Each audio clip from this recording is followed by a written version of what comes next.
দেশে খেলাপি ঋণের পরিমাণ পৌনে ৩ লাখ কোটি টাকা ছাড়ালো। বিপ্লবের পর বাংলাদেশ স্থিতিশীল, বলছে দ্য ইকোনমিস্ট।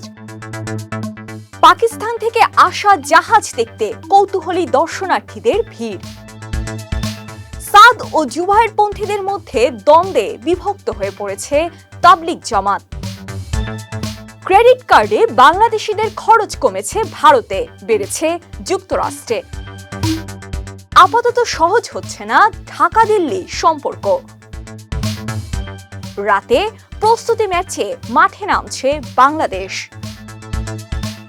স্বাগত জানাচ্ছি কালের কণ্ঠ সংবাদে। আপনাদের সাথে আছি আমি সাজিয়া ইসলাম। এতক্ষণ শুনছিলেন সংবাদ শিরোনাম, এবারে বিস্তারিত। দেশে চলতি বছরের সেপ্টেম্বর শেষে খেলাপি ঋণ দাঁড়িয়েছে 2,84,977 কোটি টাকা, যা বিতরণ করা ঋণের 16.93%। শুধু তাই নয়, বিগত 16 বছরের মধ্যে বিতরণ করা ঋণ ও খেলাপি ঋণের সর্বোচ্চ অনুপাত এটি। রোববার বাংলাদেশ ব্যাংকের হালনাগাদ প্রতিবেদনে এ তথ্য জানানো হয়েছে। তথ্য অনুযায়ী গেল জুন পর্যন্ত খেলাপি ঋণ ছিল 2,11,391 কোটি টাকা, অর্থাৎ বিগত 3 মাসে খেলাপি ঋণ বেড়েছে 73,586 কোটি টাকা। সেপ্টেম্বর শেষে রাষ্ট্রায়ত্ত ব্যাংকগুলোর খেলাপি ঋণের পরিমাণ দাঁড়িয়েছে 1,26,111 কোটি টাকা, যা তাদের বিতরণ করা ঋণের 40.35%।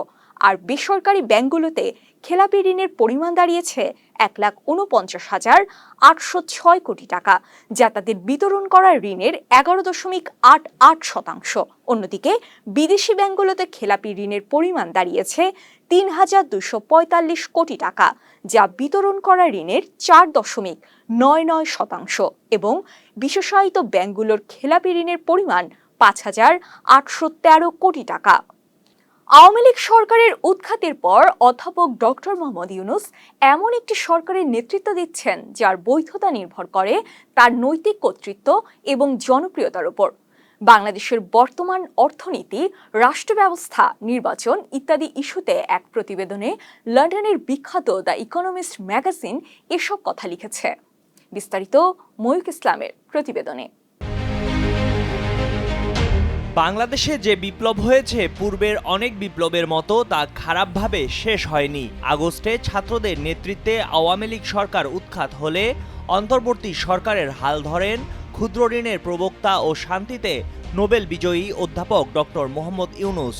অদ্ভুতভাবে ডক্টর ইউনূস এমন একটি সরকারের নেতৃত্ব দিচ্ছেন যার কোনো আইনগত ভিত্তি নেই। অন্তর্বর্তীকালীন সরকারকে অনুমোদন করে এমন একটি সাংবিধানিক ধারাকে 2011 সালে বাতিল করে দেন শেখ হাসিনা। তাই ডক্টর ইউনূসের বৈধতা নির্ভর করে তার নৈতিক কর্তৃত্ব ও জনপ্রিয়তার ওপর।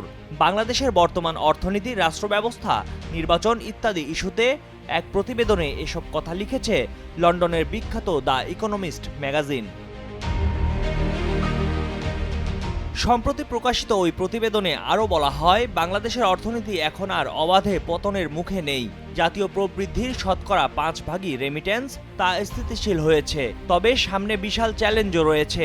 এসব চ্যালেঞ্জ কিভাবে মোকাবেলা করা হবে তা শুধু বাংলাদেশের মানুষের ওপরই প্রভাব ফেলবে এমন নয়, একই সঙ্গে প্রতিবেশী দেশগুলোও প্রভাবিত হবে। ভারত, চীন এবং পশ্চিমাদের প্রতিদ্বন্দ্বিতাতেও এর প্রভাব পড়বে। ওই প্রতিবেদনে বলা হয়, বিশ্ব যখন প্রেসিডেন্ট নির্বাচিত ডোনাল্ড ট্রাম্পের দ্বিতীয় মেয়াদের জন্য প্রস্তুত হচ্ছে, তখন বাংলাদেশ যে কোনো সরকারের খুব কমই প্রথম অগ্রাধিকার। এখনও একটি রাজনৈতিক সংকটের মধ্য দিয়ে আর্থিক সংকট এড়ানোর চেষ্টা করছে বাংলাদেশ। তাই অন্যান্য দেশ বাংলাদেশের সেই উদ্যোগকে নিশ্চিত করতে সহায়তা করতে পারে।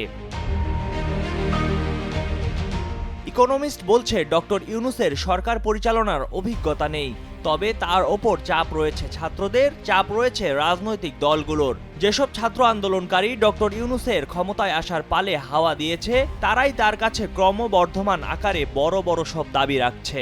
আবার রাজনৈতিক দলগুলো দ্রুত নির্বাচন চাইছে।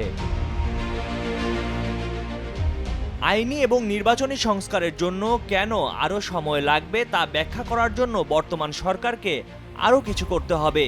এই সংস্কার দীর্ঘমেয়াদে গণতন্ত্রকে সমৃদ্ধ করবে, ডক্টর ইউনূস দেশে তত্ত্বাবধায়ক হওয়ায় বহু মানুষ উল্লাস করেছে, কিন্তু কিভাবে তিনি শাসন করবেন এবং কিভাবে ক্ষমতা হস্তান্তর করবেন তার একটি পরিকল্পনা দেওয়া উচিত।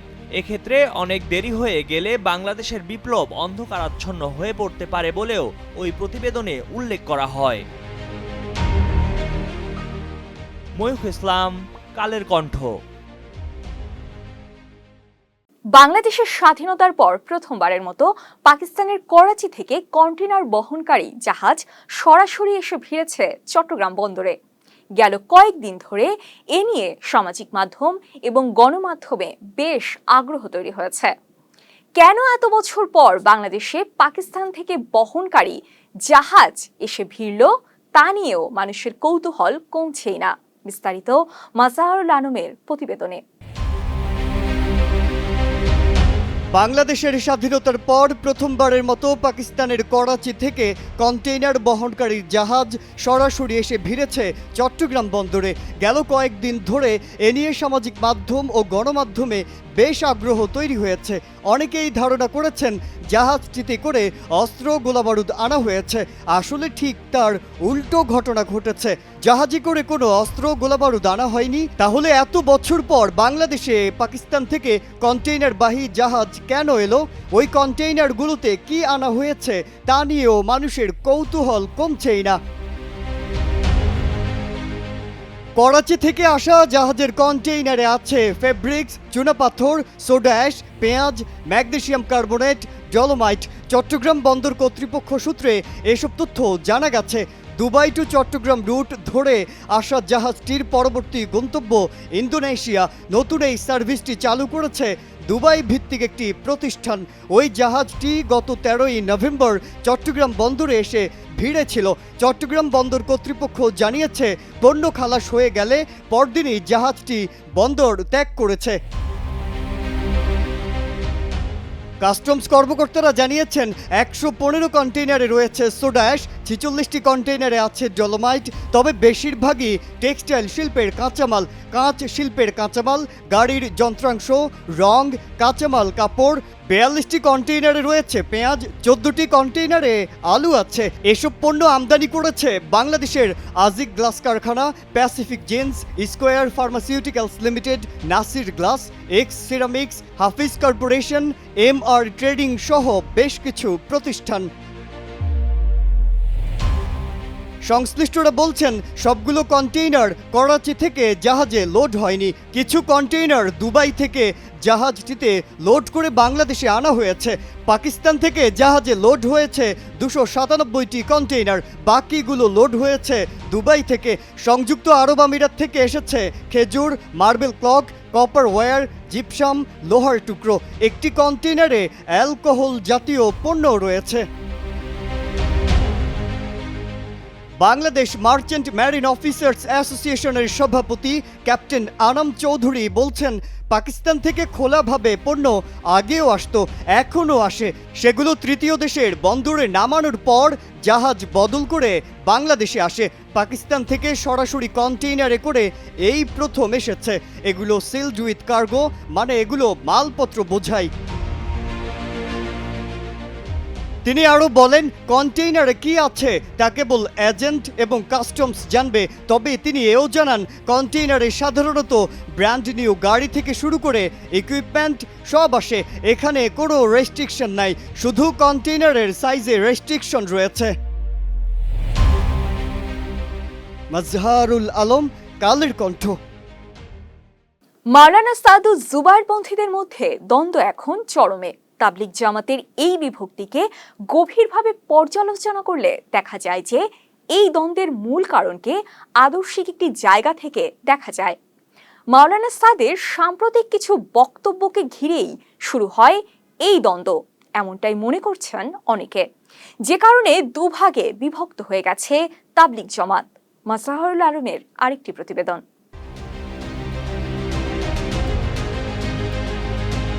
তাবলিগ জামাতের মাওলানা সাদ ও জুবায়েরপন্থীদের মধ্যে দ্বন্দ্ব চরমে। তাবলিগ জামাতের এই বিভেদকে গভীরভাবে পর্যালোচনা করলে দেখা যাবে যে এই দ্বন্দ্বের মূল কারণকে আদর্শিক একটি জায়গা থেকে দেখা যায়। মাওলানা সাদ কান্দলভির সাম্প্রতিক কিছু বক্তব্য ঘিরেই এর শুরু বলে অনেকে মনে করছেন, যার কারণে দুই ভাগে বিভক্ত হয়ে পড়ে তাবলিগ জামাত। একদিকে সাদ ও অন্যদিকে জুবাইরপন্থীরা। এক পক্ষ আমির আর আরেক পক্ষ শুরা পদ্ধতি মেনে চলতে চায়। যারা জুবাইরপন্থী তারা হলেন শুরা আর আমিরপন্থীরা হলেন সাদের অনুসারী। চরম বিরোধ সৃষ্টি হওয়ায় 7 বছর ধরে প্রশাসনের সিদ্ধান্তে কাকরাইল মসজিদের এক অংশে জুবাইরপন্থীরা 4 সপ্তাহ ও সাদপন্থীরা 2 সপ্তাহ করে পর্যায়ক্রমে তাদের কার্যক্রম পরিচালনা করে আসছেন। তবে মসজিদের অপর অংশ জুবাইরপন্থীরা 12 মাসে নিজেদের দখলে রেখেছেন। 5 নভেম্বর সোহরাওয়ার্দী উদ্যানে এক সমাবেশে মাওলানা জুবাইরের অনুসারীরা বলেন, দেশে ইজতেমা একবারই হবে, দুবার নয়। টঙ্গীতে ইজতেমার মাঠ ও ঢাকার কাকরাইল মসজিদে দিল্লির মাওলানা সাদের অনুসারীদের আর ঢুকতে দেয়া হবে না। 9 নভেম্বর এক ভিডিও বার্তায় সাদপন্থী ইমাম মুফতি আজিমউদ্দিন কওমি মাদ্রাসার ছাত্রদের কাকরাইল মসজিদে না আসার আহ্বান জানান। বেশ কিছুকাল ধরেই সাদ কান্দলভি তাবলিগ জামাতে এমন কিছু সংস্কারের কথা বলেন, যার কারণেই এই বিভেদ। সাদ কান্দলভি বলেন, ধর্মীয় শিক্ষা বা ধর্মীয় প্রচারণা অর্থের বিনিময়ে করা উচিত নয়, যার মধ্যে মিলাদ বা ওয়াজ মাহফিলের মতো বিষয়কেও মনে করা হয়। সাদ কান্দলভি আরও বলেন, মাদ্রাসাগুলোর শিক্ষকদের মাদ্রাসার ভেতরে নামাজ না পড়ে মসজিদে এসে নামাজ পড়া উচিত, যাতে মানুষের সাথে যোগাযোগ বাড়ে। কিন্তু তার বিরোধীরা বলছেন, সাদ কান্দলভি যা বলছেন তা তাবলিগ জামাতের প্রতিষ্ঠাতা নেতাদের নির্দেশিত পন্থার বিরোধী। তাদের বক্তব্য, তার কথাবার্তা আহলে সুন্নাত ওয়াল জামাতের বিশ্বাস ও আকীদার বাইরে। ভারতীয় উপমহাদেশে সুন্নি মুসলমানদের বৃহত্তম সংগঠন এই তাবলিগ জামাতের মধ্যে এই দ্বন্দ্ব প্রথম প্রকাশ্যে আসে 2017 সালের নভেম্বরে, যখন তাদের মূল কেন্দ্র কাকরাইলে 2 দল কর্মীর মধ্যে হাতাহাতি হয়। ঢাকায় কওমি মাদ্রাসা ভিত্তিক সংগঠন হেফাজতে ইসলামের আমির প্রয়াত শাহ আহমদ শফির উপস্থিতিতে তাবলিগ জামাতের একাংশের এক সম্মেলন হয়। এতে সাদ কান্দলভিকে বাংলাদেশে নিষিদ্ধ করা সহ বিভিন্ন সিদ্ধান্ত আসে। তাবলিগ জামাতের উদ্ভবই হলো ধর্মীয় সংস্কারের মাধ্যমে। মাওলানা মোহাম্মদ ইলিয়াস কান্দলভির প্রচেষ্টায় 20 শতকের 20 দশকের কোনো এক সময় তাবলিগ জামাতের যাত্রা শুরু হয় ভারতের দিল্লির মেওয়াত এলাকায়। বিভিন্ন লেখায় জানা যায়, সেই সময় দিল্লির মেওয়াত এলাকার মুসলিম সমাজের অনেকে ইসলামের প্রকৃত শিক্ষা থেকে দূরে সরে আসে, এমনকি তাদের জীবনাচরণের মধ্যে ধর্মীয় চর্চা নেই বললেই চলে। সেই তাবলিগ জামাত এখন 2 ভাগে বিভক্ত হয়ে পড়েছে। মাজহারুল আলম, কালের কণ্ঠ। বৈষম্যবিরোধী ছাত্র আন্দোলনের কারণে গেল সেপ্টেম্বর মাসে বিদেশে ক্রেডিট কার্ডের মাধ্যমে খরচ 13 মাসের মধ্যে সর্বনিম্ন পর্যায়ে নেমে এসেছিল। শুধু বিদেশেই নয়, ওই সময় দেশেও ক্রেডিট কার্ডের মাধ্যমে খরচ কমেছিল। 1 বছরের ব্যবধানে ভারতে বাংলাদেশিদের ক্রেডিট কার্ড ব্যবহার কমেছে প্রায় 30.55%। বিস্তারিত মঈক ইসলামের আরেকটি প্রতিবেদনে।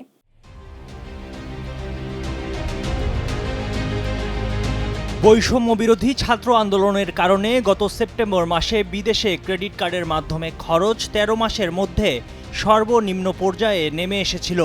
শুধু বিদেশেই নয়, ওই সময় দেশেও ক্রেডিট কার্ডের মাধ্যমে খরচ কমেছিল। আন্দোলনের পাশাপাশি কিছু সংখ্যক ব্যাংকে তারল্য সংকট ও আর্থিক খাতের স্বাভাবিক কার্যক্রম ব্যাহত হওয়ার কারণে এই ধরনের পরিস্থিতি সৃষ্টি হয়েছিল। সেপ্টেম্বরে এসে ক্রেডিট কার্ডের মাধ্যমে খরচ 11% বৃদ্ধি পায়। তবে 1 বছরের ব্যবধানে ভারতে বাংলাদেশের ক্রেডিট কার্ড ব্যবহার কমেছে প্রায় 30.55%। বাংলাদেশ ব্যাংকের সর্বশেষ হালনাগাদ প্রতিবেদনে এ তথ্য উঠে এসেছে। কেন্দ্রীয় ব্যাংকের এক প্রতিবেদন বলছে, গত সেপ্টেম্বরে বিদেশে ক্রেডিট কার্ডের মাধ্যমে 420 কোটি টাকা খরচ করেছে বাংলাদেশিরা। তার আগের মাসে 373 কোটি টাকা সমপরিমাণ খরচ করা হয়েছিল। এ হিসেবে খরচ বেড়েছে $47 কোটি। এর মধ্যে সেপ্টেম্বরে সবচেয়ে বেশি অর্থ খরচ হয়েছে যুক্তরাষ্ট্রে 76 কোটি টাকা। এরপরে রয়েছে ভারত, যেখানে 50 কোটি টাকা খরচ করেছে বাংলাদেশিরা। গত বছরের একই সময়ে ক্রেডিট কার্ড ব্যবহার করে ভারতে 72 কোটি টাকার সমপরিমাণ অর্থ খরচ করেছিল বাংলাদেশিরা। এই দুই দেশের পর বাংলাদেশিরা ক্রেডিট কার্ডের বেশি ব্যবহার করেছে থাইল্যান্ডে ৪১ কোটি, যুক্তরাজ্যে ৩৭ কোটি, সিঙ্গাপুরে ৩০ কোটি এবং কানাডায় ২৬ কোটি টাকা খরচ করেছে বাংলাদেশিরা। সংশ্লিষ্ট ব্যক্তিরা বলছেন, চলতি বছরের ৫ আগস্ট শেখ হাসিনা সরকার পতনের পর থেকে বাংলাদেশিদের জন্য পর্যটক ভিসা বন্ধ রেখেছে ভারত সরকার। ভিসা কবে চালু হবে সে বিষয়েও স্পষ্টভাবে কোনো তথ্য পাওয়া যায়নি। বাংলাদেশ থেকে প্রতি বছরই সর্বোচ্চ সংখ্যক পর্যটক ভারতের কলকাতা, দিল্লি, দার্জিলিং, সিকিম, মেঘালয়ে যেতেন। সম্প্রতি সাংবাদিকদের সঙ্গে আলাপকালে ঢাকায় ভারতীয় হাই কমিশনার প্রণয় ভার্মা জানান, দেশটির কার্যক্রম স্বাভাবিক হলে ট্যুরিস্ট ভিসা শুরু করা সম্ভব হবে, তবে এখন যাদের জরুরি তাদের মেডিকেল ভিসা দেওয়া হচ্ছে। বাংলাদেশ ব্যাংকের প্রতিবেদন অনুযায়ী গত সেপ্টেম্বর মাসে বিদেশে ক্রেডিট কার্ডের মাধ্যমে বাংলাদেশিরা সবচেয়ে বেশি খরচ করেছে ডিপার্টমেন্টাল স্টোরে। এই খাতে খরচ হয়েছে ১১৫ কোটি টাকা, যা মোট লেনদেনের ২৭%। এছাড়া খুচরা দোকানে ৭৩ কোটি, ফার্মেসিতে ৪৭ কোটি, পরিবহনে ৪৩ কোটি, কাপড় কেনায় ৩০ কোটি, ব্যবসা সেবায় ৩৪ কোটি, সরকারি সেবায় ২১ কোটি, প্রফেশনাল সার্ভিস ১৯ কোটি, ইউটিলিটি সেবায় ১২ কোটি এবং নগদ ২২ কোটি টাকার উত্তোলন করেছে বাংলাদেশিরা। ময়ূখ ইসলাম, কালের কণ্ঠ। ৩ মাস আগেও যে দুই দেশের বন্ধুত্বকে মন্ত্রী কর্মকর্তারা সোনালী অধ্যায় বলতেন, সেই ঢাকা দিল্লির পারস্পরিক সম্পর্কে এই মুহূর্তে একটা চরম অস্বস্তিকর পর্ব চলছে। বাংলাদেশের অন্তর্বর্তী সরকারের প্রধান উপদেষ্টা হিসেবে ডক্টর ইউনূস দায়িত্ব নেওয়ার পর পার হয়ে গেছে ১০০ দিন, কিন্তু ভারতের প্রধানমন্ত্রী নরেন্দ্র মোদীর সঙ্গে আজ পর্যন্ত কারো দেখাই হয়ে ওঠেনি। বিস্তারিত নুসরাত জাহান কলির প্রতিবেদনে। মাস তিনেক আগেও দুদেশের বন্ধুত্বকে মন্ত্রী কর্মকর্তারা সোনালী অধ্যায় বলতেন। সেই ঢাকা ও দিল্লির পারস্পরিক সম্পর্কে এই মুহূর্তে একটা চরম অস্বস্তিকর পর্ব চলছে বললেও কম বলা হয়। বাংলাদেশের অন্তর্বর্তী সরকারের প্রধান উপদেষ্টা হিসেবে ডক্টর ইউনূস দায়িত্ব নেওয়ার পার হয়েছে ১০০ দিন, কিন্তু ভারতের প্রধানমন্ত্রী নরেন্দ্র মোদীর সঙ্গে আজ পর্যন্ত কারোই দেখা হয়ে ওঠেনি। দুদেশের দুই নেতার মধ্যে এর মাঝে মাত্র একবারই টেলিফোনে কথা হয়েছে, কিন্তু ভারতের কথা সে আলোচনায় প্রাধান্য পেয়েছে বাংলাদেশে হিন্দুদের ওপর নির্যাতনের প্রসঙ্গ। সুতরাং সেই টেলিফোন আলাপেও ভারতের দিক থেকে ছিল নালিশ বা অনুযোগের সুর। গত ৮ আগস্ট যেদিন ডক্টর মোহাম্মদ ইউনূস প্রধান উপদেষ্টা হিসেবে শপথ নেন, সেদিন এক্স হ্যান্ডেলে মোদী শুভেচ্ছা জানালেও দায়িত্ব গ্রহণের কোনো অভিনন্দন জানাননি। পাশাপাশি আরও কিছু ঘটনা গত ৩ মাসে ঘটেছে, যা থেকে মনে করার যথেষ্ট কারণ আছে দিল্লি এখনও বাংলাদেশের নতুন সরকারকে ভালোভাবে গ্রহণ করতে পারেনি। যেমন প্রায় মাস ৪ হতে চলল ভারত এখনও বাংলাদেশে তাদের ভিসা কার্যক্রম কার্যত বন্ধ রেখেছে। জরুরি কিছু মেডিকেল ভিসা ছাড়া বাংলাদেশি নাগরিকরা ভিসা পাচ্ছেন না বললেই চলে। এছাড়া কলকাতা ও ঢাকার মধ্যে চলাচলকারী ট্রেন মৈত্রী এক্সপ্রেসও গত ১৯ জুলাই থেকে বন্ধ।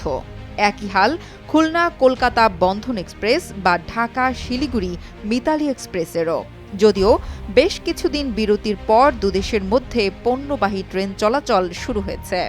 বাংলাদেশের প্রতি ভারতের এমন আচরণ বিগত ১৫ থেকে ১৬ বছরে কখনোই দেখা যায়নি।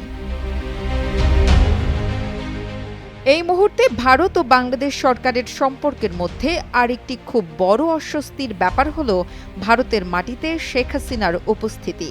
৫ আগস্টের পর ভারত একাধিকবার জানিয়েছে বাংলাদেশের ক্ষমতাচ্যুত প্রধানমন্ত্রী ভারতে সাময়িক আশ্রয় চেয়েছিলেন বলেই তাকে রাখা হচ্ছে।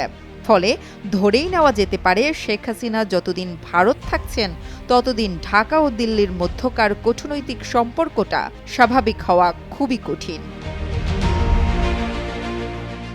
নুসরাত জাহান কলি, কালের কণ্ঠ।